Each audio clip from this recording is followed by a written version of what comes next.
لا حول ولا قوت الا باللہ، نہیں ہے طاقت نیکیاں کرنے کی اور نہ ہمت ہے گناہوں سے بچنے کی مگر اس کی توفیق سے. یعنی آپ سرنڈر کر دیتے ہیں کہ اے اللہ تیری توفیق ہے. یہ اسم اعظم ہے، لا حول ولا قوت الا باللہ. اس میں اللہ کا ذکر بھی ہے، اللہ کے سامنے عاجزی کا اظہار بھی ہے، اللہ کی تعریف بھی ہے. اور دوسرے نمبر پہ میں ساتھ پڑھتا ہوں اللہم صلی علی محمد وعلی آل محمد، درود شریف. کیونکہ جامعہ ترمذی میں حدیث ہے جو شخص اللہ کی حمد اور درود شریف کے ذریعے اللہ کی طرف متوجہ ہوتا ہے نا، اللہ تعالیٰ اسے محروم نہیں لوٹاتا. تو یہ دونوں کام میں یکجا کرتا ہوں. لا الہ الا انت سبحانک انی کنت من الظالمین. اور قرآن میں بھی ہے کذالک ننجی المؤمنین، ہم مومنین کو بھی نجات دیں گے جس طرح یونس کو دی تھی اس دعا کی برکت سے. میرا تو کلپ ہے مصیبت اور پریشانی سے بچاؤ کے 3 وظائف. اس میں سے ایک وظیفہ یہ ہے، دوسرا حسبنا اللہ ونعم الوکیل، تیسرا یا حی یا قیوم برحمتک استغیث. صبح و شام کے اذکار جو ہیں وہ اگر فرض نماز سے پہلے کر لیے جائیں تو فجر کا وقت داخل ہونے کے بعد صبح کے اذکار کر سکتے ہیں آپ. ٹھیک ہے. ٹھیک ہے جی، ختم سحری کے فوراً بعد چاہے فجر پڑی ہو، کیوں؟ وہ صبح کے اذکار ہیں. ٹھیک. اور شام کے اذکار، چونکہ شام کے اذکار ہیں، آپ غروب آفتاب سے پہلے کر لیں، سب سے افضل وقت وہ ہے. ورنہ آپ مغرب کے بعد کر لیں، افضل وقت یہ ہے کہ مغرب سے پہلے کریں. شام کے اذکار ہیں وہ رات کے نہیں ہیں، مغرب میں تو رات شروع ہو جاتی ہے. فی النار. اعوذ باللہ السمیع العلیم من الشیطان الرجیم من ہمزہ ونفخہ ونفثہ. بسم اللہ الرحمن الرحیم. رب اشرح لی صدری ویسر لی امری واحلل عقدۃ من لسانی یفقہوا قولی. بسم اللہ الرحمن الرحیم.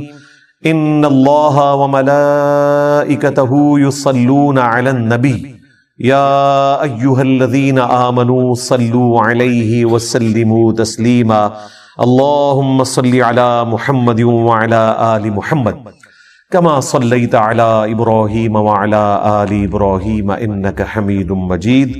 اللہم بارک علی محمد وعلی آل محمد کما بارکت علی ابراہیم وعلی آل ابراہیم انک حمید مجید. اللہم ربنا آتنا فی الدنیا حسنہ وفی الآخرۃ حسنۃ وقنا عذاب النار. ربنا آتنا من لدنک رحمہ وہیئ لنا من امرنا رشدا. لا الہ الا انت سبحانک انی کنت من الظالمین. حسبنا اللہ ونعم الوکیل. یا حی یا قیوم برحمتک استغیث ولا حول ولا قوت الا باللہ العلی العظیم. آمین. سورۃ الانبیاء سورت نمبر 21 سے سٹارٹ کریں گے. آج پارہ نمبر 17 کا بھی آغاز ہو رہا ہے اور پہلی سورت سورۃ الانبیاء ہے. قرآن حکیم میں اس کا نمبر 21 ہے اور یہ مکی صورتوں میں سے ایک سورت ہے. اور مکی صورتوں کا جو اسلوب ہے وہ عقیدہ توحید سے متعلق ہے، فکر آخرت سے متعلق ہے. اس میں بھی اسپیسیفکلی آخرت میں اللہ تعالی جو انسانوں کو اٹھائے گا اس کے حوالے سے ڈسکشن ہے. اور مختلف انبیاء کرام علیہم السلام سے متعلق جو ان کو مختلف قوموں میں بھیجا گیا، ان کے جو حالات و واقعات مختلف جگہ قرآن پاک میں رپورٹ ہوئے، کمبائنڈ فارم میں آپ کو یہاں پر ملیں گے. اسی نسبت سے اس کا نام سورۃ الانبیاء ہے. اس میں حضرت ابراہیم علیہ السلام کا ذکر خیر بھی ملے گا، عیسیٰ علیہ السلام کا، سیدہ مریم کا اور باقی انبیاء کرام کا. بعض کا نام آیا ہے، بعض کا تھوڑا تفصیلی ذکر آیا ہے. اور کنکلوژن اس کی اللہ کے محبوب صلی اللہ علیہ وآلہ وسلم کو جو اللہ تعالیٰ نے ٹائٹل دیا وما ارسلناک الا رحمتا للعالمین، اس پہ جا کر یہ سورت کنکلوڈ ہوگی. انبیاء کرام علیہم السلام سے متعلق عقیدہ کیا ہونا چاہیے اور انبیاء کرام کا اپنا کیا عقیدہ ہوتا تھا، یہ دونوں چیزیں اس سورت کے اندر بیان ہوگی. عام آدمی جس نے قرآن کبھی ترجمے سے نہیں پڑھا اس سے اگر پوچھا جائے کہ سورۃ الانبیاء میں کیا ہوگا، تو عموماً جو آپ کو ان پڑھ جاہل قسم کے لوگ علماء میں سے بھی اور واعظین میں سے بھی وہ آپ کو یہی کہتے سنائی دیں گے کہ جی اس میں انبیاء کرام کی خوبصورتی کا بیان ہوگا، ان کی آنکھیں کیسی تھیں، ان کے بالوں کا رنگ کیسا تھا، وہ اس قسم کی باتیں بیان کرتے ہیں اور ممبروں سے کرتے ہیں۔ سورۃ الانبیاء سے بہتر اور کوئی صورت نہیں ہے بات بتانے کے لیے کہ انبیاء سے متعلق آپ کا کیا عقیدہ ہونا چاہیے اور انبیاء کا عقیدہ توحید اپنا کیا تھا۔ یہ دونوں باتیں اس میں بیان ہوئی ہیں۔ اور ہمارے سب کانٹیننٹ میں جو دین تصوف نے عقائد کی خرابی پروپیگیٹ کر دی ہے، اس کی جڑ کاٹنے کے لیے ایک صورت کافی ہے، چھوٹی سی صورت ہے، اور عقیدہ توحید کو بھی واضح کرے گی، انبیاء کرام علیہ السلام کے اپنے سٹیٹس کو بھی واضح کرے گی کہ انبیاء کے بارے میں آپ نے کیا عقیدہ رکھنا ہے، ان کو منی گاڈ نہیں بنانا، اور انبیاء کرام ہر مشکل ہر پریشانی میں اپنے رب کی طرف رجوع لاتے تھے۔ اس کا ذکر بھی آپ کو اس میں ملے گا۔ یہ ڈومیننٹ چیز ہے سورۃ الانبیاء کے حوالے سے۔ سٹارٹ ہی میں آپ کو نبی اسلام کا جو ذکر خیر ہے، آپ کی جو دعوت توحید ہے، اس کے مقابلے پر مشرکین عرب نے جو آپ کو رسپانس کیا اور جو آپ کے لیے غلط زبان استعمال کی، آپ علیہ السلام کو جو تانے دیے، اور اس پر جو اللہ تعالیٰ کا جواب ہے، شروع کی چند آیات میں ہی آپ کو عقیدہ کلیئر ہو جائے گا۔ اس عقیدے کا کوئی لینا دینا نہیں ہے دین تصوف میں پھیلائے گئے عقیدوں سے، جن میں پیغمبر منی گاڈ ہوتا ہے، کوئی بزرگ بابا جو ہے وہ منی رسول ہوتا ہے، اور ان کے علماء جو ہیں وہ منی صحابی ہوتے ہیں۔ یعنی اس طرح ان کو ٹائٹل دیے ہوتے ہیں انہوں نے، اور ایسے مرتبے دیے ہوتے ہیں۔ یہ سٹارٹ ہی میں آپ کو بالکل کلیئر ہو جائے گا۔ اعوذ باللہ من الشیطان الرجیم، بسم اللہ الرحمن الرحیم۔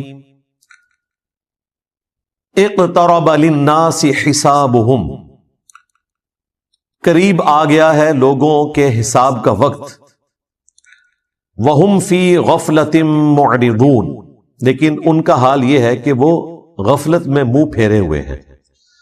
ایبسولوٹلی اس آیت کو دیکھا جائے تو پوری انسانیت کے لیے جیسے انسان نے مرنا ہے، آخرت کی زندگی شروع ہو جانی ہے، اس کا حساب بالکل اس کے قریب ہے، لیکن انسان غفلت کی زندگی گزار رہا ہے۔ اور اگر آپ اسے ریلیٹیولی دیکھیں آنے والے ٹاپک کے ساتھ، تو یہ مشرکین عرب سے متعلق ہے کہ اللہ تعالیٰ نے ان کے لیے فیصلہ فرما لیا ہے کہ ان پر عذاب استیصال آئے گا، غزوہ بدر کی شکل میں، اس کے بعد غزوہ احد کی شکل میں، خندق کی شکل میں۔ کئی لوگوں کو اس سے پہلی توبہ کی توفیق مل جائے گی، کئی کو نہیں ملے گی۔ ان کے حساب کا وقت اب قریب آ چکا ہے، لیکن یہ غفلت میں منہ پھیرے ہوئے ہیں۔ ما یأتیہم من ذکر من ربہم محدث، ان کے رب کی طرف سے کوئی بھی نئی نصیحت نہیں آتی مگر اس حال میں الا استمعوہ وہم یلعبون، کہ وہ اسے سنتے تو ہیں مگر کھیل کود میں مگن ہوتے ہوئے، کیجول لیتے۔ سورۃ الفرقان میں ہے نا کہ اللہ کے نیک بندوں کی نشانی یہ ہے کہ وہ اندھے اور بہرے بن کر اللہ کی آیات پر نہیں گرتے، غور و تفکر کرتے ہیں۔ اللہ تعالیٰ کی طرف سے پیغام آیا، اسے سیریس لینے کی ضرورت ہے، بجائے اس کے کہ اسے سیریس لیں وہ کہتے تھے یہ اگلے لوگوں کی کہانی ہے۔ اور پہلے بھی ہم نے اتنی باتیں سنی، کوئی عذاب نہیں آیا۔ اگر یہ نبی واقعی سچا ہے اور یہ کہتا ہے کہ مرنے کے بعد زندہ کیا جائے گا، تو بڑا آسان سا ٹیسٹ ہے، ہمارے باپ باپ کو زندہ کر دے، ہمارے سامنے لے آئے، ہم اس پہ ایمان لے آئیں گے۔ تو بھائی اگر یہ سب کچھ ہو جائے تو پھر آپ کون سا ایمان لے کر آئے؟ ایمان کا تو مطلب ہی ہے غیب میں دیکھ کر ماننا۔ ان الذین یخشون ربہم بالغیب لہم مغفرۃ واجر کبیر، جو اپنے رب سے بغیر دیکھے ڈرتے ہیں ان کے لیے مغفرت اور بڑا اجر ہے۔ دیکھ کر تو سب نے مان لینا ہے۔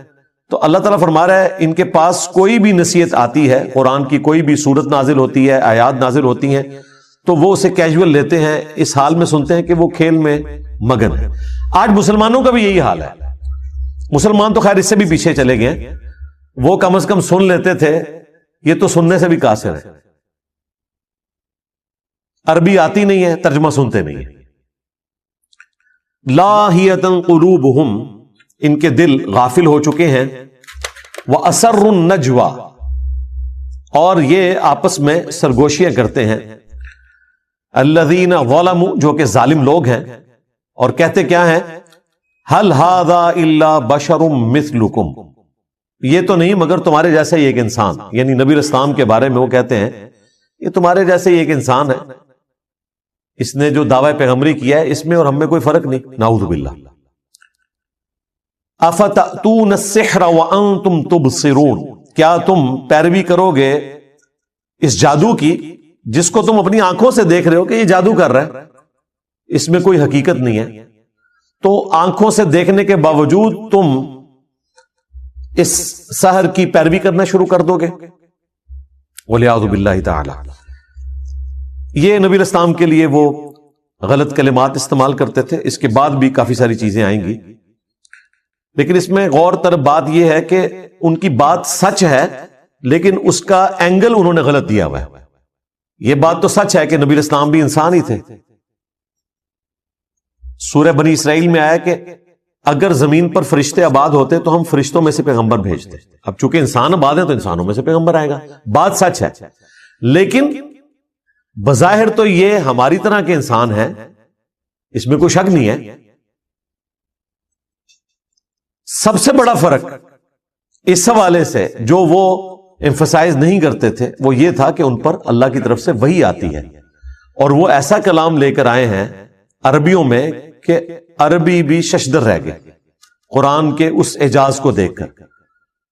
اسی وجہ سے جو لوگ حق سے غافل تھے انہوں نے یہ کہنا شروع کر دیا گویا کہ نبی اسلام جادو کر دیتے ہیں لوگوں کے اوپر. جو بھی سنتا ہے وہ آپ پر ایمان لے آتا ہے اگر وہ سلیم الفطرت ہوا. اگر بےایمانی پہ اترا ہوا ہے تو اس کے لیے قرآن میں کوئی ہدایت نہیں. سیدھی سی بات ہے. قرآن میں ہدایت اس کے لیے جو واقعی ہدایت قبول کرنا چاہے. صحیح مسلم میں جو دماد نامی ایک عامل کا ذکر ملتا ہے، اردو میں ہم زماد کہتے ہیں، عربی میں دماد ضاد کے ساتھ. وہ جھاڑ پھونک کا کام کرتا تھا. صحیح مسلم شریف میں آتا ہے کہ وہ جب مکے میں آیا تو کچھ لوگوں نے اس سے کہا کہ اس طرح ہمارے ایک بڑے ڈائنامک انسان تھے، بڑی اچھی پرسنالٹی محمد صلی اللہ علیہ وآلہ وسلم کی، اور کچھ عرصے سے انہوں نے یہ باتیں کرنا شروع کر دی ہیں. ہمیں لگتا ہے کہ وہ غار ہرا میں جو گئے تھے وہاں پر ان کے اوپر کوئی آسیب کا سایہ ہو گیا، تو تم علاج کرنا جانتے ہو تو تم ان کا علاج کرو. کوئی جادو ہو گیا ان کے اوپر یا آسیب آ گیا. صحیح مسلم کے الفاظ ہیں کہ وہ نبی اسلام کے پاس آیا تو اس نے کہا کہ اے محمد اگر آپ چاہیں تو میں آپ کا علاج کر سکتا ہوں. آپ بتائیں کہ آپ کیا دعوت رکھتے ہیں، میں آپ کی بات سننا چاہتا ہوں تاکہ میں جج کروں. تو نبی اسلام نے ابھی قرآن تلاوت نہیں کیا، آپ نے صرف خطبے کے سٹارٹ کے الفاظ اس کے سامنے تلاوت کیے. ان الحمد للہ نحمده ونستعینه ونستغفره ونعوذ باللہ من شرور انفسنا ومن سیئات اعمالنا. یہ خطبہ جو میں سٹارٹ میں پڑھتا ہوں. اس نے کہا کہ ایک دفعہ مجھے دوبارہ سنائیں. دوبارہ سنا تو اس نے کہا میں گواہی دیتا ہوں کہ آپ اللہ کے رسول ہیں. یہ کلام ایسا کلام ہے ہی نہیں ہے. ابھی قرآن نہیں پڑھا تھا، صرف خطبے کے الفاظ. اور ظاہر اس میں تو دعوت تھی نا، آپ نے گاڈ اورینٹڈ ہونا ہے. ساحروں کی گفتگو اس قسم کی تو نہیں ہوتی، شاعروں کی گفتگو اس قسم کی تو نہیں ہوتی. وہ تو خوابوں کی دنیا میں رہتے ہیں، وہ تو عشق مجازی کا شکار ہوئے رہتے ہیں. یہ تو گاڈ اورینٹڈ چیز، اور وہ بھی اتنی پروفیشن کے ساتھ وہ ایمان لے آیا. اب اس فیلڈ کے ایکسپرٹ نے اسلام قبول کر لیا. ہونا تو چاہیے تھا جن لوگوں نے بھیجا تھا وہ سارے بھی مسلمان ہوتے، کیونکہ جس بندے کے اوپر ان کا تکیہ تھا وہ ایمان لے آیا. لیکن وہی ہوا جس طرح جادوگر ایمان لے آئے، فرعون نہیں ایمان لے کر آیا. حالانکہ فرعون کو ایمان لانا چاہیے تھا کہ اس کے اپنے جادوگر مان گئے کہ یہ جادو نہیں ہے. یہاں پر بھی کافروں کو مان لینا چاہیے تھا کہ زماد نے جب یہ بات کہہ دی تو پھر یقیناً نبی الاسلام ایک غیر معمولی انسان ہے. لیکن چونکہ وہ حق قبول نہیں کرنا چاہتے تھے، اللہ تعالیٰ نے ان کو ہدایت نہیں دی. تو پھر ان کے پاس بہانہ یہ ہوتا تھا کہ یہ جادو ہے، اگلے لوگوں کی کہانیاں ہیں. اب اس کے جواب میں نبی الاسلام نے اللہ کے حضور عرض کی، قال ربی یعلم القول فی السماء والارض. نبی الاسلام نے کہا کہ میرا رب خوب جانتا ہے جو بات کہی جاتی ہے آسمان میں اور زمین میں، وَهُوَ السَّمِيعُ الْعَلِيمُ، اور وہی سننے والا ہے، سب کچھ جاننے والا ہے. یعنی نبی الاسلام نے اپنے غم کی فریاد اپنے رب کے حضور رکھی اور مشرکین عرب سے کہا کہ یہ جو کچھ تم باتیں کر رہے ہو نا میرے بارے میں، میرا رب خوب جانتا ہے، اسے تو پتا ہے کہ میں اللہ کا پیغمبر ہوں، ہر چیز سے وہ واقف ہے. بل قالوا اضغاث احلام، بلکہ وہ یہ بھی کہنا شروع ہو گئے کہ یہ پریشان خواب ہیں. بل افتراہ، بلکہ یہ خود سے انہوں نے گھڑ لیا ہے. بل ہوا شاعر، نہیں بلکہ یہ شاعر ہے، خود بھی ایک بات کے اوپر قائم نہیں ہے. دیکھیں اگر کسی شخص کو یہ پتا چل گیا کہ یہ سامنے والا بندہ کیا ہے تو وہ بار بار اپنا بیان تو نہیں بدلتا. تم نے ساحر کہا، چیپٹر کلوز کرو، نہیں تسلی نہیں ہوئی کیونکہ جھوٹ کہا ہوا تھا نا. کسی کو یہ لولی پاپ دے دیا کہ ان کو خواب آتے رہتے ہیں، وہ یہ بیان کرتے ہیں. بعض جگہ پہ آیا کہ یہ اساطیر الاولین ہے، اگلے لوگوں کی کہانیاں بیان کرتے ہیں. اچھا، بعض لوگوں کو انہوں نے کہا کہ انہوں نے اللہ پر جھوٹ باندھ دیا، اور بعض کو کہا کہ یہ شاعر ہے. اب اتنے زیادہ بیانات، جادوگر، دیوانہ، اگلے لوگوں کی کہانیاں، پریشان خواب، جھوٹ گھاڑ لیا ہے، شاعر ہیں، مجنون ہیں. یعنی یہ 7 تو میں نے انگلیوں پہ آپ کو گنوا دی گالیاں جو وہ دیا کرتے تھے اپنے نظام میں. اب اس کے اگینسٹ نبی الاسلام کو نبوت ثابت کرنے کے لیے وہ ڈیمانڈ کیا رکھ رہے ہیں؟ فَلْيَأْتِنَا بِآیَةٍ كَمَا أُرْسِلَ الْأَوَّلُونَ. اگر واقعی یہ پیغمبر ہے نا تو یہ اس طرح کے معجزات کیوں نہیں لے کر آتا جو معجزات اگلے لوگوں کو، اگلے پیغمبروں کو دیے گئے تھے. یعنی یہ ہمیں خود ہی بتاتا ہے کہ موسیٰ علیہ السلام کے پاس عصا کا معجزہ تھا، وہ اژدہا بن جاتا تھا، عیسیٰ علیہ السلام مردوں کو زندہ کر دیتے تھے. تو اس قسم کا کوئی معجزہ یہ ہمیں بھی کر کے دکھائے، ہم مان لیں گے. اچھا، یہاں تک اگر بات دیکھی جائے تو لاجیکلی ان کی بات درست ہے کہ جو پیغمبر عوام کے سامنے اگلے انبیاء کے واقعات بیان کر کے اور ان کے معجزات بتا کر دعوی نبوت کر رہا ہے، تو اس کا منطقی نتیجہ یہ ہے کہ اس کے مخاطبین اس سے کہیں کہ اچھا یہ جو آپ بتا رہے ہیں آپ بھی کر کے بتائیں نا، تو ہم آپ پر ایمان لے آئیں گے. تو یہ ڈیمانڈ کوئی غلط نہیں تھی ان کی، لیکن اللہ کا فیصلہ کچھ اور تھا. اللہ تعالیٰ نے اس کے جواب میں کیا فرمایا؟ اس جگہ پر ہر جگہ جواب ڈیفرنٹ آئے گا. یہاں پر کیا جواب آیا؟ ما آمنت قبلہم من قریۃ اہلکناہا. ان سے پہلے جو بستیاں ہلاک کر دی گئیں ان کے رہنے والے بھی ایمان نہیں لے کر آئے تھے. افہم یؤمنون، تو کیا اب یہ لوگ ایمان لے آئیں گے؟ یعنی اللہ تعالیٰ نے اپنا ایک رول بتا دیا کہ اگلے انبیاء کے ماننے والوں کی ڈیمانڈ کے اوپر ہم نے منہ مانگے معجزات دکھائے، تو اس کا اینڈ رزلٹ یہی نکلا کہ ایمان وہ نہیں لے کر آئے. تو ان کے ساتھ بھی یہی ہونا ہے، اگر ہم نے ان کا منہ مانگا معجزہ دکھا دیا تو یہ ایمان نہیں لائیں گے. لیکن اس کے بعد رزلٹ کیا نکلے گا؟ وہ سورہ بنی اسرائیل میں اللہ تعالیٰ نے جب 9 معجزات کا ذکر کیا جو نبی الاسلام سے وہ ڈیمانڈ کرتے تھے، انہوں نے ایک پوری لسٹ ان کو پیش کی تھی کہ آپ آسمان پر چڑھ کر بتائیں، ہمارے سامنے چڑھیں اور ہمارے سامنے آپ کتاب لے کر اتریں، ہم مان لیں گے. آپ کا کوئی باغ ہو جس میں آپ نہریں رواں کر دیں، آپ کا سونے کا کوئی گھر ہو، اس قسم کی وہ ڈیمانڈ کرتے تھے. اس کے جواب میں اللہ تعالیٰ نے فرمایا کہ تم فرماؤ کہ میں بشر ہوں، رسول ہوں، میرا کام دعوت حق پیش کرنا ہے، یہ معجزات اللہ کے پاس ہے. اور پھر کئی جگہ پر قرآن پاک میں اس بات کا جواب اللہ تعالیٰ نے اس طریقے سے دیا کہ اگر ہم ان کو منہ مانگا معجزہ دکھا دیں گے پھر ان کے لیے وقت مقرر کر دیا جائے گا، پھر یہ توبہ نہیں کر سکتے، اگر ایمان نہیں لائیں گے تو ہلاک کر دیے جائیں گے، جس طرح کے اگلے لوگ ہلاک کر دیے گئے۔ سورۃ المائدہ کے اینڈ میں بھی آتا ہے نا، جب عیسی علیہ السلام کے ماننے والوں نے کہا نا کہ آپ آسمان سے ہمارے لیے کھانا نازل ہونے کی دعا کریں، تو عیسی علیہ السلام نے کیا کہا تھا کہ اگر تمہیں یہ منہ مانگا معجزہ دکھایا گیا اور یہ کھانا نازل ہوا اور پھر جس نے انکار کیا پھر اللہ تعالیٰ کی طرف سے عذاب آئے گا۔ یہ اللہ تعالیٰ نے فرمایا کہ میری طرف سے اعلان ہے، ان کو سنا دو۔ تو یہ اللہ تعالیٰ کا قانون ہے کہ جب منہ مانگا معجزہ پورا کیا جائے، اس پر انکار آئے تو پھر اللہ تعالیٰ اس قوم کو ہلاک کر دیتا ہے۔ لہٰذا یہ اللہ تعالیٰ کی رحمت ہے کہ منہ مانگا معجزہ نہ دکھایا جائے۔ رہا یہ وسوسہ آنا کہ ہو سکتا ہے کہ وہ ایمان لے آئیں، تو بھائی پورا ٹریک ریکارڈ ہے، لوگ ایمان نہیں لے کر آئے۔ سورۃ الانعام میں، سورہ الحجر میں اللہ تعالیٰ نے فرمایا کہ اگر ہم ان کی آنکھوں کے سامنے آسمان سے قرآن کو نازل کرتے تختیوں کے اوپر، اور یہ نازل ہوتا ہوا دیکھ لیتے اور اس لکھی ہوئی کتاب کو اپنے ہاتھوں سے چھو بھی لیتے، تب بھی انہوں نے یہ کہنا تھا کہ ہماری آنکھوں پر جادو کر دیا گیا۔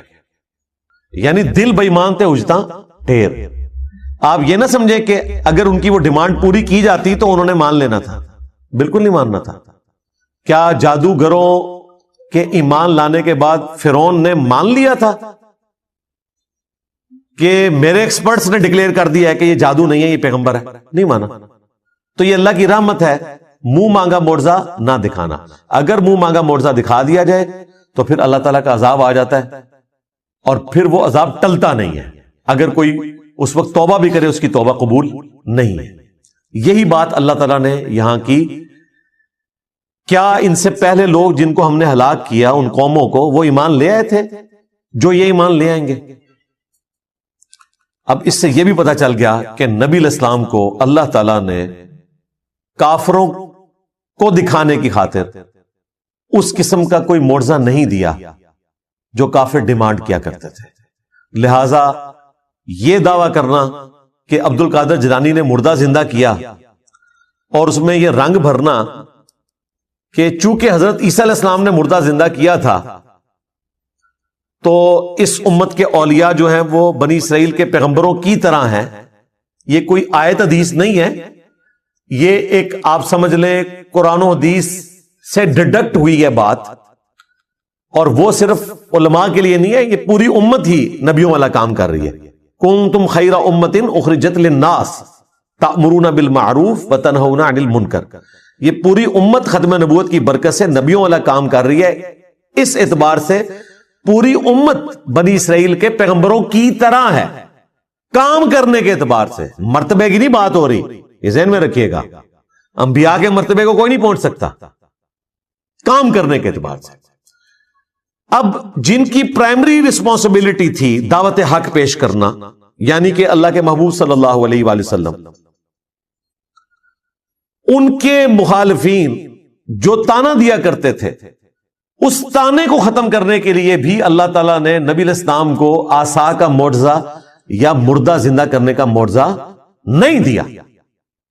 تو عبد القادر جیلانی تو شاہی کوئی نہیں، یہ ساری سٹوریاں کہانیاں بنائی ہوئی ہیں۔ پھر عبد القادر جیلانی کو بھی جسٹیفائی کرنے کے لیے نبی علیہ السلام سے متعلق بھی ایک جھوٹا واقعہ مشہور کر دیا کہ ایک صحابی کے بچے نے جو ہے وہ دوسرے بچے کو ذبح کیا، اور پھر نبی علیہ السلام کی دعوت کو جابر بن عبداللہ کی طرف منسوب ایک توبہ توبہ توبہ۔ قرآن تو بالکل اور بات کر رہا ہے۔ پھر ہمارے جو خادم رضوی صاحب تھے وہ کہتے ہیں کہ ممتاز قادری جو ہے وہ اپنی ایمبولینس سے باہر نکل آیا اور قبر پہ گئے تو 2 تلواریں اٹھائے باہر نکل آیا، اور جیسے ہی پولیس والے قریب آئے تو ڈر کے پھر دوبارہ لیٹ گیا۔ یہ میں کہہ رہا ہوں پوری دنیا نو بریلوی کر لو یار، اس طرح کا منظر دکھا کے، سب جھوٹ ہے، اس طرح نہیں ہو سکتا بھائی۔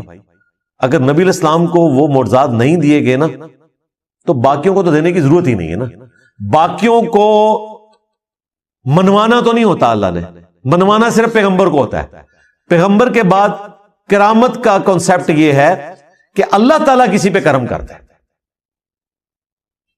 کوئی کر کے نہیں کچھ دکھا سکتا, یہ ذہن میں رکھیے گا کہ میں یہ کرنے لگا ہوں یا میں یہ کر سکتا ہوں. یہ صرف نبی کہہ سکتا ہے, وہ بھی اتنا جتنا اللہ اس کو بتائے, کیونکہ نبی کو منوانا ہوتا ہے, غیر نبی کو تو نہیں منوانا ہوتا.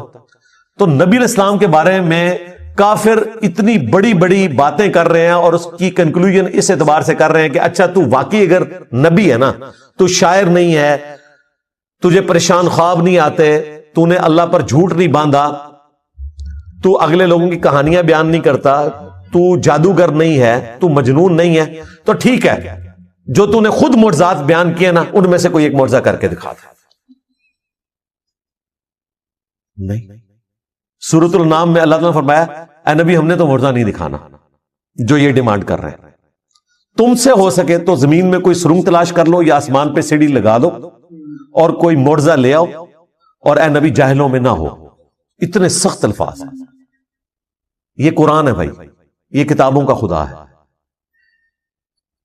یہ بابوں کا خدا نہیں ہے, یہ بابوں کا پیغمبر نہیں ہے, یہ بابوں کا دین نہیں ہے, یہ کتابوں کا دین ہے جو واقعی صحیح بات اللہ تعالیٰ کی طرف سے انسانیت کو پہنچائی گئی ہے. تو کلیئر کٹ اللہ تعالیٰ نے فرمایا کہ چونکہ اگلے لوگ ایمان نہیں لے کر آئے تھے, یہ بھی نہیں لائیں گے, لہٰذا ان کے لیے یہ ہے کہ انہیں ڈھیل دی جائے اور منہ مانگا معجزہ نہ دکھایا جائے. سورۃ الانبیاء کی 6 آیات پوری ہوئی ہیں اور مسلمانوں کی اکثریت کا عقیدہ اس کا جنازہ نکل گیا کہ اس عقیدے کا کوئی لینا دینا نہیں ہے قرآن و سنت کے عقائد کے ساتھ. سورۃ الانبیاء یہ پڑھ کے بتا دیتے تو انہیں پتا چل جاتا کہ انبیاء کا کیا سٹیٹس ہے. اس کے جواب میں اگر یہ قرآن کی آیات آدھی پڑھی جائیں اور ان سے پوچھا جائے کہ بتاؤ پھر اللہ نے کیا جواب دیا ہوگا, تو یہ تو آپ کو یہی بتائیں گے کہ اللہ تعالیٰ نے پھر معجزات دے دیے ہوں گے. تو ایسا نہیں ہوا. سورۃ العنکبوت میں اللہ تعالیٰ نے فرمایا کہ اے نبی اس قرآن کے نزول سے پہلے نہ تو آپ کتاب میں سے کچھ پڑھ سکتے تھے نہ اپنے دائیں ہاتھ سے کچھ لکھ سکتے تھے, ورنہ یہ چیز کافروں کو شک میں مبتلا کر دیتی کہ یہ کتاب آپ نے خود لکھ لی ہے. کیا ان کے لیے کافی نہیں ہے کہ اللہ تعالیٰ کی آیات صبح و شام ان پر تلاوت کی جاتی ہیں؟ یہ معجزہ ہے. تو دعوی نبوت والا معجزہ نبی علیہ السلام کا قرآن ہے, جس طرح کہ عیسیٰ علیہ السلام کا مردوں کو زندہ کرنا اور موسیٰ علیہ السلام کا لاٹھی کو پھینک کر اژدہا بنانا اور اسے ہاتھ لگانا اور دوبارہ اس کا لاٹھی بننا. اس طریقے پہ نبی علیہ السلام کا معجزہ یہ قرآن ہے. یہ سورۃ العنکبوت میں اور کئی سورتوں میں ذکر ہوا, اور نبی علیہ السلام نے تو بالکل کھول کر اس کو مزید بیان کیا. بخاری مسلم میں حدیث ہے اللہ تعالیٰ نے ہر نبی کو کوئی نہ کوئی معجزہ دیا تھا. یہ معجزہ تو ہم ویسے علم الکلام میں استعمال کرتے ہیں, قرآن و سنت میں اس کے لیے ٹرم آتی ہے آیتن. یہاں پر بھی دیکھ لیں فَلْيَأْتِنَا بِآیَةٍ, نشانی. معجزہ عقل کو عاجز کر دینے والی چیز, فزیکل فینامنا آف نیچر کو توڑنے والی چیز, اس لیے ہم یہ معجزہ کی ٹرم استعمال کرتے ہیں. ویسے اس کے لیے ٹرم ہے آیا, نشانی. تو اللہ تبارک و تعالی نے نبی علیہ السلام کو قرآن کا معجزہ دیا. بخاری مسلم میں اس حدیث میں آتا ہے کہ ہر نبی کو معجزہ دیا, مجھے اللہ تعالیٰ نے وحی کا معجزہ دیا ہے. میں اللہ سے امید کرتا ہوں قیامت کے دن سب سے زیادہ متبعین میری امت سے ہوں گے, کیونکہ اللہ تعالیٰ نے مجھے ایک یونیک معجزہ دیا ہے, وحی کا معجزہ. اور وہ بخاری مسلم میں آتا ہے کہ جنتیوں کا نصف امت محمدیہ سے ہے صلی اللہ علیہ وآلہ وسلم, کیونکہ معجزہ سب سے بڑا ہے. لاجیکلی اس سے بیسٹ کوئی آپشن ہو نہیں سکتا تھا. ختم نبوت کے بعد اگر انسانی ہسٹری نے ہزاروں سال تک چلنا ہے اور کسی پیغمبر نے نہیں آنا, اور اس آخری پیغمبر نے قیامت تک کے لیے پیغمبر ہونا ہے, تو اس کا لازمی نتیجہ ہے کہ اس کا معجزہ بھی پھر قیامت تک زندہ رہے. یہ ختم نبوت کا تقاضا تھا, اور وہی اللہ نے کیا کہ اس کتاب کو محفوظ کر دیا. انا نحن نزلنا الذکر وانا لہ لحافظون, بے شک اس ذکر اللہ کی یاد دہانی کروانے والی کتاب کو ہم نے نازل کیا, ہم ہی اس کی حفاظت کرنے والے. اگلی کتابوں کی حفاظت اس لیے نہیں ہوئی کہ کتابیں بدلتی تھی تو نیا پیغمبر آ جاتا تھا اور بتا دیتا تھا کہ یہ گڑبڑ ہو گئی ہے, یہ ٹیمپر ہو گیا. اب چونکہ پیغمبر نے نہیں آنا, ختم نبوت ہو چکی ہے. اب بھی اگر کتاب بدل جاتی تو ہم سارے جنتی ہو جاتے ہیں. ہمارے پاس سب سے بڑا بہانہ آ جاتا کہ یا اللہ ہمارے پاس تو پیغمبر بھی کوئی نہیں, اور پیغمبر جو کتاب چھوڑ کر گئے تھے وہ تبدیل ہوگی, ہم کہاں سے ہدایت حاصل کرتے ہیں. اس لیے اللہ تعالیٰ نے اس کتاب کو محفوظ کیا. یہ قیامت تک کے لیے نبی اسلام کا معجزہ ہے. 2 خصوصیات ہیں رسول اللہ کی ایسی جو آپ کو ممتاز کرتی ہیں باقی انبیاء سے. ویسے تو بہت ساری ہیں, یہ ڈومیننٹ. ایک آپ علیہ السلام کا معجزہ کتاب کی شکل میں ہے, اگلے انبیاء والا معجزہ نہیں ہے. ویسے آپ کے معجزات بخاری مسلم میں رپورٹ ہوئے, کبھی مبارک انگلیوں سے پانی کے چشمے جاری ہوئے, لیکن وہ صرف صحابہ کے اندر ان کے ایمان میں اضافے کے لیے.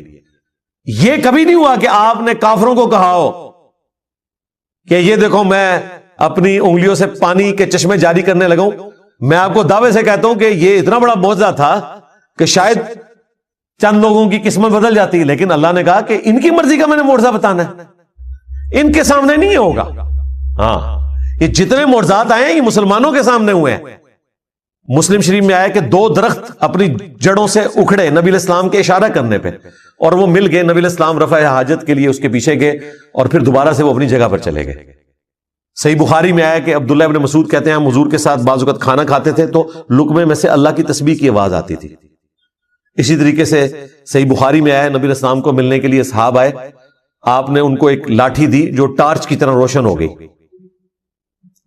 اور جب وہ ایسی پگڈنڈی پر پہنچے جہاں سے راستہ مختلف تھا تو اس کے پھر 2 حصے ہو گئے, آدھی روشنی ان کے ساتھ چل پڑی, آدھی ان کے ساتھ. تو اس طرح کے معجزات نبی السلام کی مبارک زندگی میں صحابہ کے ساتھ بھی ہوئے ہیں, لیکن وہ صحابہ کی کرامت نہیں ہے, نبی السلام کا معجزہ ہے. صحیح بخاری میں آیا کہ ایک صحابی جن کو کافروں نے قید کر دیا تھا, ان کے لیے انگوروں کا ایک خوشہ آ گیا اور وہ کھا رہے تھے, اور جن لوگوں نے قید کیا وہ ایک دم پریشان ہو گئے. اللہ تعالیٰ کی طرف سے غیبی مدد آئی. صحیح بخاری میں آتا ہے ایک صحابی کو جب بے دردی سے شہید کیا گیا, ان کی لاش کی حفاظت کے لیے بہت زیادہ بھیڑیں آ گئیں, مکھیاں, شاید کی مکھیاں یا دوسری, اور ان کی لاش کی بے حرمتی نہیں ہونے دی. دوسری طرف حضرت حمزہ کی لاش کی بے حرمتی ہوگی. تو اللہ تعالیٰ جب چاہتا ہے اس طرح کی چیزیں دکھاتا ہے. نبی الاسلام کی مبارک زندگی میں جو صحابہ کرام کے ساتھ اس قسم کے واقعات ہیں نا, وہ نبی الاسلام کے معجزات ہیں. آپ کے دنیا سے جانے کے بعد صرف معجزہ یا کرامت یہ ہے کہ کوئی شخص دعا کرے اور اللہ تعالیٰ اس کی دعا قبول کر لے, اور وہ بھی فزیکل فینومینا کے اندر اندر. یہ ذہن میں رکھیے گا. جس طرح دلائل النبوہ امام بیہقی کی کتاب میں آتا ہے کہ انس ابن مالک کے کسان نے کہا کہ اس دفعہ بارشیں نہیں ہوئی ہیں, لگتا ہے کہ ہم قحط کا شکار ہوں گے. تو انہوں نے اپنی زمین میں کھڑے ہو کر دعا کی, اور تھوڑی دیر بعد جب واپس آئے تو کسان سے کہا کہ چیک کرو بارش ہوئی ہے کہ نہیں. تو وہ گیا تو بارش شروع ہوگی صرف ان کی زمین کے اوپر. تو یہ فزیکل فینومینا آف نیچر ہے نا, بارش ہونا فزیکل فینومینا ہے. صرف دعا قبول ہوئی کہ اللہ تعالیٰ نے بادل بھیج دیے. تو کر کے دکھانا اس طرح کی کوئی کرامت نہیں. یہ تخت بلقیس کا واقعہ بھی ہم بھی اسے سمجھانے کے لیے کبھی کبھار کرامت کہہ دیتے ہیں, ایکچولی وہ کرامت کوئی نہیں ہے, وہ تو دعویٰ ہے. وہ اسی طریقے سے ہے جس طرح میں دعویٰ کروں کہ میں آپ کو بلٹ ٹرین میں 1 گھنٹے کے اندر اندر یہاں سے کراچی بھجوا سکتا ہوں اگر بلٹ ٹرین ہو, اور میں اسے پورا کر دوں. تو ظاہر ہے یہ ایک فزیکل علم ہے. ہاں, بغیر کسی ریسورس کے, بغیر کسی علم کے کوئی شخص خامخواہ دعویٰ کرتا رہے تو وہ پاسبل نہیں ہے. کرامت اور معجزہ دعویٰ کر کے نہیں ہوتا. معجزہ تو کسی حد میں ہو سکتا ہے کہ جہاں اللہ تعالیٰ اجازت دے نبی کو, اور وہ بھی جتنی اجازت دے. موسیٰ علیہ السلام کو صرف یہ پتا تھا کہ اس لاٹھی نے اژدہا بننا ہے, یہ نہیں پتا تھا کہ لاٹھی میں پانی میں ماروں تو راستہ بن جائے گا. وہ عین اس وقت وہی آئی تو پتا چلا کہ اچھا یہ کام بھی یہ لاٹھی کر سکتی ہے. اور پہلی دفعہ جب یہ ہوا تھا موسیٰ علیہ السلام تو ڈر کے خود بھاگ گئے تھے, قرآن میں آتا ہے. خود تو انہوں نے کیا نہیں تھا, ورنہ بھاگتے تو نا. تو معجزہ بھی صرف اس حد تک ہے کہ اللہ تبارک و تعالیٰ کسی نبی کو دے اور اسے اجازت دے, تب, ادروائز خود سے کوئی نہیں کر کے دکھا سکتا. تو نبی علیہ السلام کے جتنے فزیکل فینومینا آف نیچر کو توڑنے والے معجزات ہیں یہ سب کے سب مسلمانوں سے متعلق ہے. ایک نشانی ایسی ہے جو بالکل سٹارٹ میں آئی, وہ چاند کا 2 ٹکڑے ہونا تھا. That's all. باقی جتنے فزیکل فینومینا آف نیچر کو توڑنے والے معجزات ہیں وہ صحابہ کرام کے درمیان ہیں.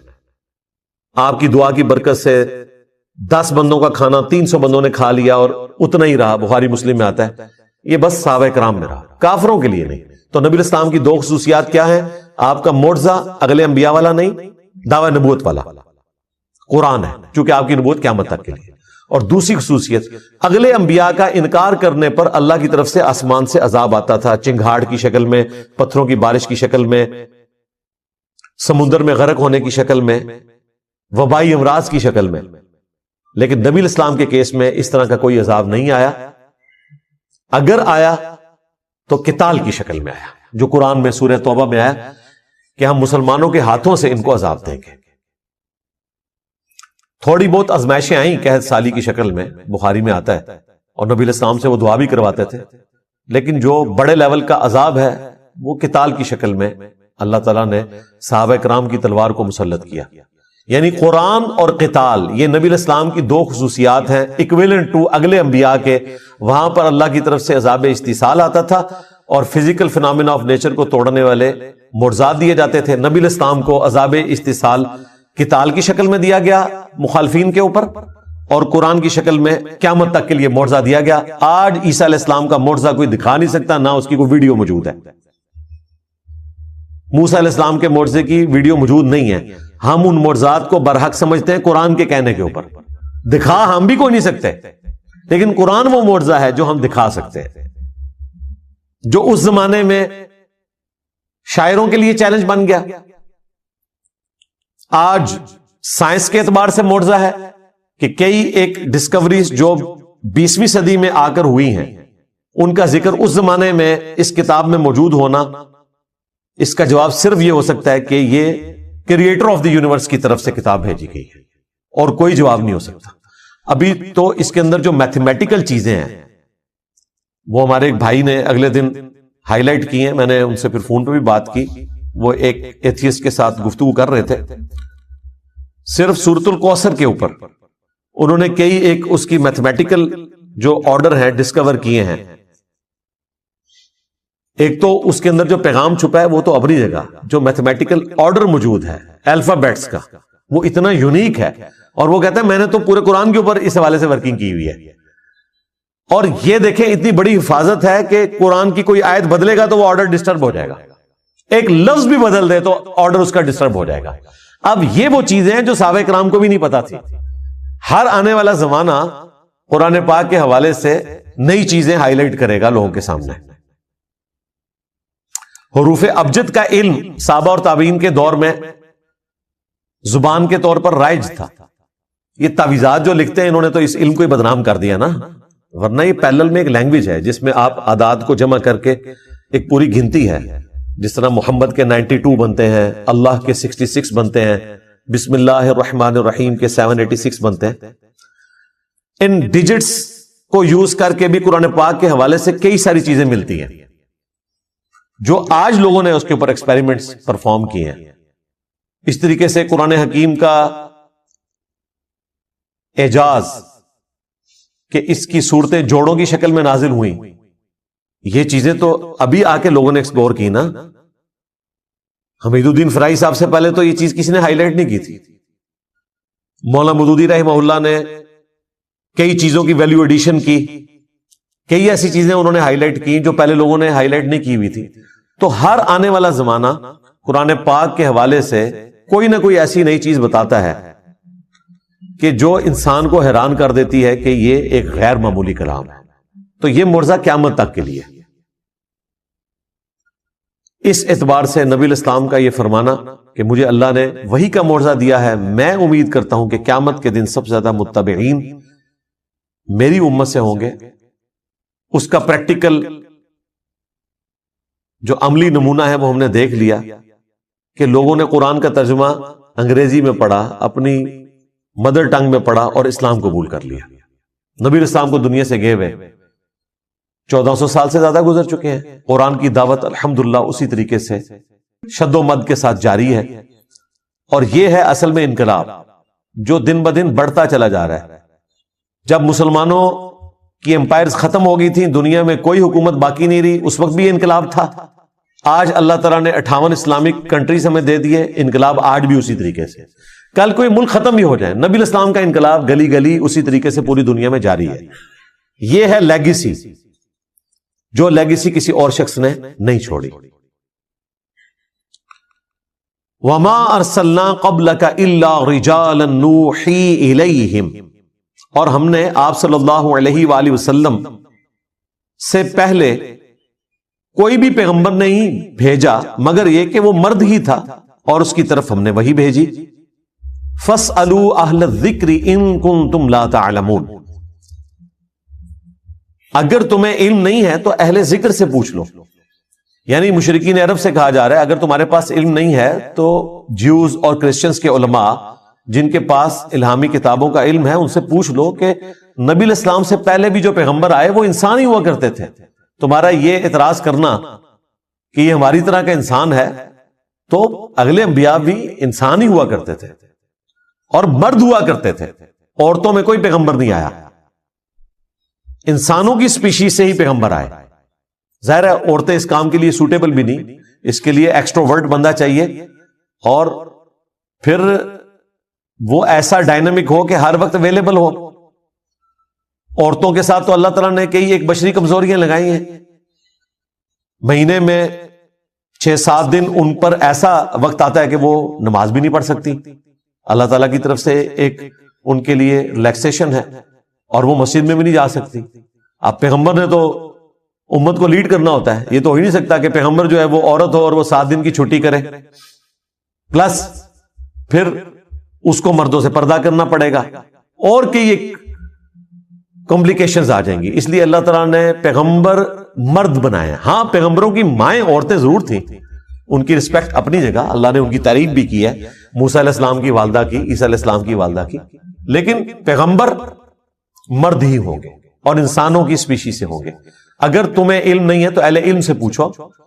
رسول اللہ کے اوپر یہ بہتان لگانا کہ چونکہ یہ انسان ہے لہذا انسان ہے تو جھوٹ بول رہے ہیں، انہیں خواب بھی آتے ہیں پریشان، یہ شاعر ہیں، اگلے لوگوں کی کہانیاں بیان کرتے ہیں، تو یہ غلط ہے۔ انسان ضرور ہے اور وہ اس لیے کہ تم انسان ہو اور انسان انسانوں کو فالو کر سکتے ہیں، آئیڈیل انسانوں کے لیے انسانوں میں سے ہی ہو سکتا ہے، لیکن مرتبے کا جو معاملہ ہے اللہ کے ساتھ جو ان کا تعلق ہے اس میں کوئی انسان کے برابر نہیں ہو سکتا۔ وحی کا آنا ہی بہت بڑا ڈفرنس ہے۔ تو اگلے انبیاء کے ماننے والوں کے پاس کتاب کا علم ہے، ان سے پوچھ لو اگر تمہارے پاس علم نہیں ہے۔ اب یہ مشہور آیت کا حصہ ہے جو اکثر لوگ پیش کرتے ہیں، فَاسْأَلُوا أَهْلَ الذِّكْرِ إِن كُنتُمْ لَا تَعْلَمُونَ، اور پھر تختہ مشق مجھے بنانا شروع کر دیتے ہیں، کہتے ہیں جی دیکھیں جی انجینئر صاحب سے آپ کیوں پوچھتے ہیں، اہل ذکر سے پوچھیں۔ اور بھائی انجینئر صاحب بھی اہل ذکر سے ہی پوچھتے ہیں۔ میں نے قرآن کا ترجمہ لکھ کر آپ کے حوالے نہیں کیا، ہم آپ کو آپ کے مولویوں کا ترجمہ پڑھنے کا کہتے ہیں، لیکن آپ کے مولوی اگر اپنا ترجمہ لکھ کے اس پہ عمل نہیں کر رہے تو آپ ان سے جا کے پوچھیں۔ اور ترجمے کی حد تک تو ٹھیک ہے، تفسیر میں 1000 کے قریب آیات قرآن پاک کی سائنٹیفک فیکٹس اور فزیکل فینومینا آف نیچر کے اوپر ہیں، اور مولوی کو تو سائنس کی الف بے بھی نہیں آتی، مولوی تو آپ کو بتا رہے ہیں زمین ساکن ہے اور اس کو قرآن سے ثابت کر رہے ہیں، یعنی قرآن کو جھوٹا ثابت کرنے کی کوشش کر رہے ہیں۔ قرآن جو زمین ساکن کہتا ہے تو اس سے مراد یہ ہے کہ اس کو رہنے کے قابل بچھونا بنایا ہے۔ کل فی فلک یسبحون، یہ نہیں ان کو نظر آتا کہ تمام اجرام فلکی جو ہے وہ اس کائنات میں تیر رہے ہیں، گھوم بھی رہے ہیں اور ریوالو بھی کر رہے ہیں، روٹیٹ بھی کر رہے ہیں، ریوالو بھی کر رہے ہیں اپنے محور کے گرد بھی اور دوسرے آبجیکٹس کے گرد۔ اب تو کہکشاؤں کا بھی پتہ چلا ہے کہ وہ بھی پوری کہکشائیں بھی گھوم رہی ہیں، وہ بھی اپنی ٹریولنگ کے اوپر ہیں۔ تو ہمارے علماء کا تو یہ حال ہے، تو اہل ذکر اس فیلڈ کے ایکسپرٹ ہوں گے۔ اگر ایمبریولوجی کا کوئی مسئلہ آئے گا تو آپ اس فیلڈ کے بندے سے پوچھیں گے، جیولوجی کا مسئلہ آئے گا اس فیلڈ کے بندے سے پوچھیں گے۔ تو اہل ذکر سے مراد علماء نہیں ہے، اس فیلڈ کے ایکسپرٹ ہیں۔ ایون علماء بھی ان سے ہی سیکھ کر آپ کو بیان کر رہے ہوتے ہیں۔ سورج گرہن اور چاند گرہن کا قرآن و سنت میں تو صرف ذکر ملتا ہے، اس کی ریزن تو نہیں بتائی گئی۔ یہ تو سائنس نے ہمیں بتایا نا کہ جب چاند سورج اور زمین کے درمیان آ جاتا ہے اور سورج کی روشنی زمین تک نہیں پہنچتی تو سورج کو گرہن لگ جاتا ہے۔ یہ قرآن و سنت میں تو نہیں لکھا ہوا تھا، وہ تو نشانی کے طور پر بیان ہوا ہے۔ اب یہ بات جب ہم بیان کرتے ہیں تو سائنٹسٹ کی ڈسکوری ہے، انہوں نے ہر چیز فلما کے بھی بتا دی، اور اس کے بعد جتنا کچھ ہوا وہ تو ایک الگ سے ٹاپک ہے۔ کس طریقے سے آئنسٹائن نے اپنی آفس کی چیئر پہ بیٹھ کے جو میتھمیٹیکل ایکویشنز ڈرائیو کی، آج 100 سال کے بعد فزیکلی ہمیں وہ چیزیں پتہ چل رہی ہیں جو اس بندے نے اس وقت کائنات میں اللہ تعالیٰ کی ہینڈ رائٹنگ یعنی میتھمیٹکس کے ذریعے کیا کچھ دریافت کر لیا تھا، دیکھا نہیں تھا، پریڈکٹ کر دیا تھا کہ ایسا ہوگا۔ تو یہ اللہ تعالیٰ نے اپنا علم اپنے بندوں کو سکھایا ہے۔ تو اہل ذکر فزکس کی فیلڈ کے اندر آئنسٹائن، نیوٹن، یہ لوگ ہیں، اسٹیفن ہاکنگ، یہ لوگ ہیں۔ وہاں کوئی مفتی اعظم سعودیہ یا مفتی اعظم پاکستان تو نہیں ہوگا۔ تو اہل ذکر ہر جگہ موجود ہے۔ اس میں پھر وہ اپنے اماموں کو بھی داخل کرنا شروع کر دیتے ہیں کہ جی اماموں سے پوچھیں گے، جائیں جی پوچھ لیں، اماموں کو واٹس ایپ کریں اور ان سے پوچھیں کہ ویڈیو کیمرہ حلال ہے یا حرام۔ تو امام تو پہلے آپ سے پوچھیں گے کہ ویڈیو کیمرہ ہوتا کیا ہے، انہیں تو یہ پہلے بتانا پڑے گا۔ جن کو ہم بتا رہے ہیں کہ یہ ہوتا ہے انہوں نے ہمیں مسئلہ کہاں سے بتانا ہے؟ ہم ان کے کسی فوت شدہ امام سے واٹس ایپ کے ذریعے اگر رابطہ کرنے میں کامیاب ہو جائیں اور اس سے پوچھیں کہ کینگرو حلال ہے یا حرام، تو وہ تو ہم سے یہ پوچھے گا بھی کینگرو کسے کہتے ہیں؟ تو جس نے ہم سے پوچھنا ہے تو پھر ہم ہی کیوں نہ بتا دیں؟ تو یہ اجتہاد کا دروازہ قیامت تک کے لیے کھلا ہوا ہے۔ اماموں سے آپ نے یہ پوچھنا ہے کہ اللہ رسول نے کیا بتایا صلی اللہ علیہ وآلہ وسلم۔ ان سے یہ نہیں پوچھنا کہ آپ کا خیال کیا ہے، اپنا خیال صرف وہ اس حد تک دے سکتے ہیں جہاں قرآن و سنت میں کوئی واضح گائیڈ لائنز نہیں ہیں، اور وہ بھی ان کے زمانے سے متعلق۔ آج کے زمانے سے متعلق جو چیزیں ہیں وہ آج کے لوگ آپ کو بتائیں گے۔ یار جب فقہ حنفی کے علماء یہ لکھیں کہ آپ نے روزے کی حالت میں زیادہ پھیل کے نہیں بیٹھنا، سمٹ کے بیٹھنا ہے، ورنہ استنجا کرتے ہوئے پانی معدے تک پہنچ جائے گا اور روزے کے ٹوٹ جانے کا خدشہ ہے، تو آپ کے بزرگوں کا علم غیب بھی فارغ، ان کا علم سائنس بھی فارغ، کہ انہیں پتہ ہی نہیں ہے کہ بھئی کیا استنجا کرنے سے معدے تک پانی پہنچ سکتا ہے؟ یہ تو پتہ نہیں کتنے ہارس پاور کی موٹر لگائیں تو معدے تک پانی تب بھی نہ پہنچ پائے، کتنے کمپلیکس راستوں سے یہ سارا معاملہ ہوتا ہے۔ آج تو ہمارے چھوٹے بچے کو بھی بایولوجی کی برکت سے یہ سب کچھ پتا ہے، اور بزرگ کیا لکھتے رہے خود سے ہی، یہ خود ہم نے بابا جانی سے سنا ہے کہ جی پانی اگر آپ کھڑے ہو کر پیئیں گے تو پانی ڈائریکٹ جا کے مثانے پہ اٹیک کرتا ہے، مثانے پہ گرتا ہے، اس کی وجہ سے قطروں کی بیماری شروع ہو جاتی ہے۔ پانی بھائی کسی صورت مثانے تک ڈائریکٹ پہنچ ہی نہیں سکتا، پتہ نہیں بیچارہ کن کن راستوں سے گزر کے وہاں تک پہنچتا ہے۔ ان کا علم غیب بھی فارغ، علم سائنس بھی فارغ، سب جھوٹ بولتے رہے۔ اب یہ کہتے ہیں یہ فَاسْأَلُوا أَهْلَ الذِّكْرِ إِن كُنتُمْ لَا تَعْلَمُونَ۔ اللہ کے بندے انہوں کو پوچھیں گے نا تو تھوڑی بہت جو عزت رہ گئی ہے نا ہمارے دلوں میں ان کے لیے کہ یہ بات آپ پڑھ سکتے ہیں، وہ بھی جاتی رہے گی۔ یہ ان کا حال ہے۔ تو اہل ذکر سے مراد ہے اس فیلڈ کے ایکسپرٹ، وہ بتائیں گے، اور پریکٹیکلی یہی کر رہے ہیں۔ آپ کو بتاتے ہیں کہ گھٹنے میں درد ہو تو ہاتھ رکھ کے پڑھیں دادا صاحب کی گھوڑی، اور اپنا حال یہ ہے کہ وہ کہتے ہیں کہ ڈاکٹروں نے مجھے مشورہ دیا، باپا جانی فرماتے ہیں، پھر میں نے مفتی صاحب سے بھی پوچھا۔ اچھا مفتی صاحب نے انہیں یہ مشورہ نہیں دیا کہ باپا جان آپ اپنے والا دم اپنے اوپر کریں دادا صاحب کی گھوڑی، مفتی صاحب نے بھی کہا کہ اچھا ڈاکٹر کہہ رہے ہیں تو آپ بیٹھ کر جو ہے وہ کرسی پہ بیٹھ کے کھانا بھی کھا سکتے ہیں اور نماز بھی پڑھ سکتے ہیں۔ اس کا مطلب ہے کہ غوث وقت تو پھر ڈاکٹر ہوئے، جن کے پاس ڈگری کوئی نہیں ہے اس فیلڈ کے اندر وہ غوث وقت ہے۔ پھر آپ کو یہ صحیح بات بتائیں گے کہ اپنی اپنی فیلڈ کے اندر ہر بندہ جس فیلڈ کا ایکسپرٹ ہے وہ آپ کو بتائے گا۔ بالکل ہم بھی یہی کہتے ہیں، لیکن وہ بتائے ایمانداری کے ساتھ۔ ڈاکٹر تو پھر بھی ایمانداری سے بتاتے ہیں نا، سر درد کے لیے آپ جائیں تو سارے ڈاکٹرز آپ کو پیناڈول بتاتے ہیں۔ آج تک ایسا نہیں ہوا کہ آپ کو سر درد ہو اور کوئی بندہ کہے کہ میں نے آپ کا دایاں پاؤں کاٹ دینا ہے یا یہ بائیں ہاتھ کی چھوٹی انگلی کاٹنی ہے تو سر درد آرام آ جائے گا۔ سارے ایک ہی بات کرتے ہیں، لیکن مولوی ایک بات نہیں کرتا۔ ایک کہتا ہے کہ اگر امام کے پیچھے سورہ فاتحہ پڑھو گے تو تمہارے منہ میں انگارہ رکھ دیا جائے، اس سے بہتر ہے دوسرا کہتا ہے فاتحہ نہیں پڑھو گے تو نماز نہیں ہوگی. یعنی ایک پیناڈول کی گولی بتا رہا ہے آپ کو, دوسرا کہہ رہا ہے تیرا پاؤں کاٹوں گا. ہم کہتے ہیں کہ اسے امام مانو جس کی قبر مدینے میں صلی اللہ علیہ وآلہ وسلم. تو اہل ذکر سے مراد اہل علم ہے، بشرطے کہ وہ قرآن و سنت کی روشنی میں آپ کو بات بتائیں اور وہ بات سٹرونگ بھی ہو. رہا اجتہاد تو اس میں آپ کے پاس اللہ تعالیٰ نے یہ ایک خوبصورتی والا معاملہ امت کے لیے رکھا ہے کہ جو رائے آپ کو بہتر لگے آپ عمل کر سکتے ہیں، اس کے اوپر آپ کے اوپر کوئی گرفت نہیں ہوگی. وما جعلناہم جسدا لا یأکلون الطعام، اور ہم نے ان انبیاء کے جسم ایسے نہیں بنائے تھے کہ وہ کھانا نہ کھاتے ہوں. وما کانوا خالدین، اور نہ ہم نے ان کو ایسا بنایا تھا کہ وہ ہمیشہ دنیا میں رہتے. لو جی، یہ 8ویں آیت آئی ہے اور عقیدہ بالکل کنکلوڈ ہو گیا. اللہ تعالیٰ فرما رہا ہے کہ کوئی نبی ہم نے ایسا نہیں بنایا کہ جس کا جسم کھانے کا محتاج نہ ہو، اور کوئی نبی ایسا نہیں بنایا کہ جو دنیا میں ہمیشہ زندہ رہے. اگر انبیاء کا یہ سٹیٹس ہے تو باب تشائع کوئی نہیں. آپ کو کہتے ہیں جی بابا دنکا جو ہے وہ 21 سال تک بغیر کھائے پیے زندہ رہا. آپ دیکھیں بابا دنکا، اس کا جسم اللہ نے ایسا بنایا کہ وہ 21 سال تک کوئی چیز کھا پی نہیں رہا. اور اللہ تعالیٰ انبیاء کے بارے میں کہہ رہا ہے کہ ہم نے کوئی نبی ایسا دنیا میں نہیں بھیجا کہ جس کا جسم ایسا بنایا ہو کہ وہ کھانے سے آزاد ہو، کھانا کھائے گا، اور نہ وہ ہمیشہ دنیا میں رہنے والے تھے، موت بھی آئے گی.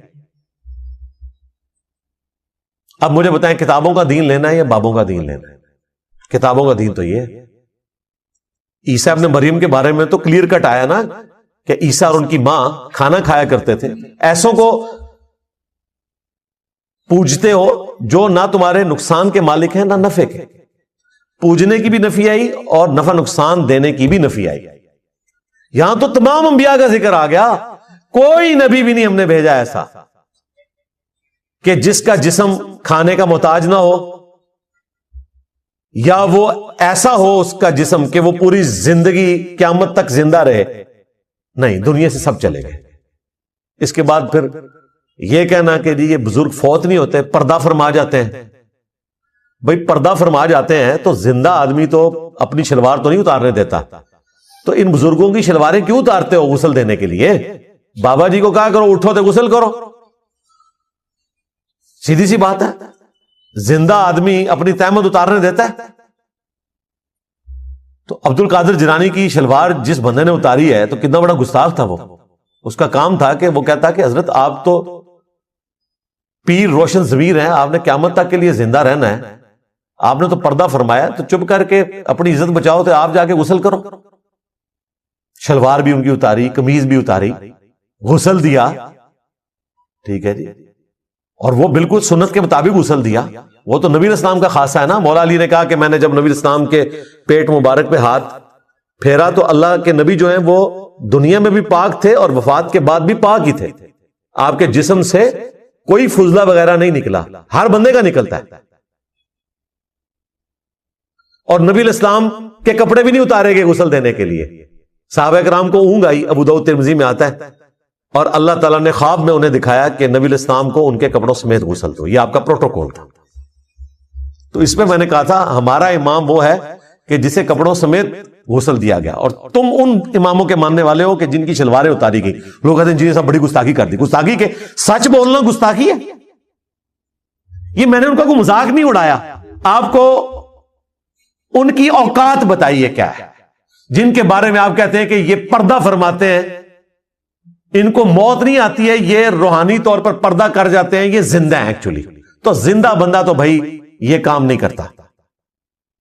اور نہ ایسا ہوتا ہے کہ اس کے مرنے کے بعد اس کی بیوی کسی اور کے ساتھ شادی کر لے. ان سارے زندوں کی بیویوں نے دوسری شادیاں کی ہوئی ہیں. صحابہ کرام کے کئی شہداء ہیں، ان کی بیویوں نے دوسری تیسری شادیاں کی ہیں. صحیح بخاری میں آتا ہے جعفر بن ابی طالب جو حضرت علی کے بھائی تھے نجاشی کے دربار میں، جنہوں نے سورہ مریم پڑھی تھی، وہ غزوہ موتا میں شہید ہوئے. جعفر طیار رضی اللہ تعالیٰ عنہ کی بیوی تھی اسما بنت امیس رضی اللہ تعالی عنہما وعلیہم السلام. ان سے شادی کی حضرت ابو بکر نے، ان سے محمد بن ابی بکر پیدا ہوئے. جب حضرت ابوبکر فوت ہوئے حضرت علی نے شادی کر لی اور محمد بن ابی بکر کی پرورش بھی کی، اور اپنے جو بھتیجے تھے حضرت جعفر کے بیٹے عبداللہ بن جعفر، ان کی بھی تربیت کی. حالانکہ حضرت جعفر طیار شہید ہوئے تھے، شہید کی بیوہ کو تو پھر زندہ ہونے کی وجہ سے نکاح نہیں کرنا چاہیے. وہ زندگی اور ہے، یہ زندگی اور ہے. تو ان چیزوں سے باہر نکلیں. قرآن بالکل کوئی اور دین پیش کر رہا ہے اور انہوں نے آپ کو بالکل کوئی اور دین بتایا جس دین کا کوئی لینا دینا نہیں ہے قرآن و سنت میں بیان کیے ہوئے دین کے ساتھ. قرآن و سنت تو بالکل واضح ہے. تو ہمارا امام وہ ہے جس کی قبر مدینے میں ہے صلی اللہ علیہ وآلہ وسلم. ان کا سٹیٹس بھی، باقی انبیاء کا سٹیٹس بھی اللہ تعالیٰ نے بیان کر دیا کہ وہ کھانا کھانے کے بھی محتاج تھے اور وہ ہمیشہ اس دنیا میں رہے بھی نہیں. دنیا سے چلے گئے، جتنا عرصہ رہے کھا پی کر گزارا کیا. کوئی اس قسم کا معجزہ نہیں دکھایا کہ بغیر کھائے پیے زندہ رہے ہوں. بابوں کے بارے میں کہنا جی 12 سال جنگلوں کے پتے کھاتے رہے. یار یہ کس آیت عزیز میں لکھا ہوا ہے کہ آپ پتے کھائیں جنگلوں کے؟ ٹھیک ہے اگر آپ کو جنگل میں قید کر دیا جائے وہ ایک علیحدہ بات ہے. جس طرح شعب ابی طالب میں صحابہ کرام کو قید کیا گیا تو بعض اوقات مجبوراً انہیں درختوں کے پتے کھا کر اپنی جان بچانی پڑی. بھئی تمہیں تو مسئلہ ہی کوئی نہیں اللہ کے بندو، وظیفے لگے ہوئے ہیں، بنو عباس کی حکومت ہے، اس کے باوجود عبد القادر جیلانی جو ہے 12 سال جا کے پتے کھا رہے ہیں. ہو سکتا ہے انہوں نے نہ کھائے ہوں، یہ باندھ کے مروا رہے ہیں ان کو. ہم کہیں گے اگر انہوں نے یہ کام کیا تو بھائی وہ تو پھر جانوروں والی زندگی گزاری ہے. انسان کی تو یہ زندگی نہیں ہوتی کہ اس کو کھانا اویلیبل ہو جا کے پتے کھانا شروع کرتے ہیں. کسی حدیث میں نہیں آیا کہ نبی علیہ السلام کو کھانے کے لیے کوئی چیز اویلیبل تھی تو آپ نے نہ وہ خود کھائی نہ صحابہ کو کھانے دی اور جنگلوں میں جا کے پتے کھانے شروع کر دیے. یہ کون سا دین ہے؟ اور باب دھنکے کے بارے میں بھی جو انہوں نے مشہور کیا ہے، میں نے اس وقت بھی بات کی تو میری ویڈیو کے نیچے ایک بندے نے آگے کومنٹس کیے، ہم نے اس کے کومنٹس پھر پن کر دیے تھے انڈرسٹینڈ اسلام چینل کے اوپر. اس بندے نے کہا کہ میں تو اس کے علاقے کا رہنے والوں، یہ رات کے اوقات میں چائے پیتا تھا، سارے چیزیں کرتا تھا، لوگوں کے سامنے کچھ کھاتا پیتا نہیں تھا. وہ کہتا میں نے اسے خود کھاتے پیتے ہوئے دیکھا ہے لیکن آج کوئی ماننے کے لیے تیار نہیں ہے. یہاں جیلم سے لوگ جایا کرتے تھے باب دھنکے کے مزار پہ. بے نظیر نے سڑک بنوا دی تھی، اتنی پڑھی لکھی خاتون، اور توہم پرستی ان لوگوں کی دیکھ لیں. نواز شریف صاحب بھی جاتے تھے. آپ لوگ صرف عمران خان صاحب کی بات نہ کریں کہ وہ کسی پیرنی کے پیچھے ہیں، یہ سارے ہی پیروں اور پیرنیوں کے پیچھے ہی لگے رہتے ہیں. اللہ تعالیٰ ان کو ہدایت دے جی، ان کی جو ڈگری ہیں وہ کسی کام آئے، اپنے آپ کو یہ سیدھے راستے کے اوپر چلائیں اور اپنے ماننے والوں کو بھی سیدھے راستے پہ چلنے کی ترغیب دیں. اللہ تعالیٰ سے دعا ہے جو حق بات میں نے کہی اللہ تعالیٰ ہمارے دلوں میں راسخ فرمائے. اگر جذبات میں میرے منہ سے کوئی غلط بات نکل گئی تو اللہ تعالیٰ ہمارے دلوں سے اسے دھو ڈالے، ہمیں معاف بھی فرما دے، کتاب و سنت کی تعلیمات پر عمل کر کے دوسرے بھائیوں تک پہنچانے کی توفیق عطا فرمائے. سبحانک اللہم و بحمدک، اشہد ان لا الہ الا انت، استغفرک و اتوب الیک، وما علینا الا البلاغ المبین. جزاکم اللہ خیرا. ہاتھ پاؤں چلا کے آج کے دور میں تو آپ کسی کو قائل کر ہی نہیں سکتے. یقین کریں بچوں کو نہیں قائل کر سکتے. وہ بھی کہتے ہیں جی لاجیکلی بات کریں، اس میں مارنے والی کون سی بات ہے؟ ہمیں ہمارے ماں باپ مارتے تھے تو ہم نے تو نہیں کبھی پوچھا کہ ہمیں کیوں مار رہے ہیں. آپ ذرا مار کے دیکھیں، اگلے آرگومنٹ کرتے ہیں بچے کہ جی کیا مسئلہ ہے، بابا غصے میں ہے، کیا ہو گیا ہے، بات کریں، قائل کریں پہلے. ہاں آپ تو اس طرح نہیں کرتے. ہمارے زمانے میں تو ماں باپ ہمیں صرف یہ کہتے تھے وہ چڑیا بیٹھی ہوئی ہے، ہم وہ بات ہی بھول جاتے تھے. آج کل کے آپ بچوں کو یہ کہہ کے دیکھیں. میری وہ بچی چھوٹی 5-6 سال کی ماشاءاللہ، میں نے اس کو چیک کرنے کے لیے صرف اس کو میں کسی بات پہ نا آرگومنٹ اس کے ساتھ کر رہا تھا نا، تو میں نے اسے آف دا وے جا کے نا ایک بات کی. تو میں نے کہا بیٹا اس دن تم نے جو ماما کے ساتھ، بابا اس میں یہ بات کہاں سے آ گئی؟ ہم تو کچھ اور کر رہے تھے بات، کہ میں آپ سے یہ ٹاپک ڈسکس کر رہی ہوں تو اب آپ مجھے دبانے کے لیے کوئی ایک اور واقعے کا حوالہ دے رہے ہیں. ہمیں اگر کوئی یہ ہمارے بچپن میں کرتا تھا کہ تم نے اس دن یہ بدتمیزی کی تھی تو ہمارے تو ہاتھ پاؤں بھول جاتے تھے کہ یار اب اس کی بھی ہمیں مار ابھی کھانی پڑے گی. نہ سرکار، آج کل بچے یہ نہیں ہے، وہ کہتے ہیں کہ یہ جو آپ بات ڈسکس کر رہے ہیں اس کا اس بات سے کوئی تعلق نہیں، اس کو ہم بعد میں ڈسکس کریں گے، پہلے تو یہ بات ڈسکس کریں نا جو آپ اس وقت آپ کر رہے ہیں. آج کل یہ، اور یہ پازیٹیو چیز ہے، میں اس کو نیگیٹو چیز کے طور پہ بیان نہیں کر رہا ہوں. میں سمجھتا ہوں ہماری ایج کے پڑھے لکھے لوگ جو اپنی اولاد کے ساتھ آرگومنٹ کرتے ہیں، یہ اسلامی تاریخ کے کامیاب ترین ماں باپ ہیں، اور وہ ماں باپ